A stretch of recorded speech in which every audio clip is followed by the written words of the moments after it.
করছে, এই দুনিয়ায় কি ঘটছে, এই যে বলে না নিউজ, নর্থ ইস্ট সাউথ এবং অবশ্যই অবশ্যই ওয়েস্ট, সেই তাদের ধারক আর বাহক যারা, সেই দুজন প্রতিবেদক, সেই দুজন রিপোর্টার রয়েছেন, তাদের নামগুলো জেনে নেওয়া। ভানু নাইডু। ভানু, ওকে, ভানি নাইডু, ওকে, সেই নাইডু আর এই ভানু, একটু পরে কিন্তু ভানু সিংহের কথা বলি, এই মঞ্চে উপস্থাপিত হবে। খড়গপুর ফ্যাক নিউজ আর নানা বিদায় কলকাতা, ধন্যবাদ, ছবি সংবাদ কলকাতা। ধন্যবাদ। আপনার নাম? মনীষ রামটে।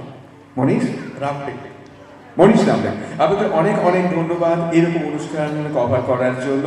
লিলিমার এই অনুষ্ঠানের কথা আরও মেগা ব্যাপার, সত্যি সেই মর্নিং ইন্ডিয়া এবং একই সঙ্গে দাদার যে খবরের কাগজ, সেখানে লিলিমার এই অনুষ্ঠানের খবরাখবর অবশ্যই থাকবে, সুন্দর করে প্রকাশ হবে এবং লিলিমাকে আরও জানবে। নৃত্য সৃষ্টি ডান্স একাডেমির খবর ছড়িয়ে পড়ুন এবং এই যে প্রতিবেদন সংগ্রহ করা, তাদের অভিনন্দন, তাদের একটু করে অন্তত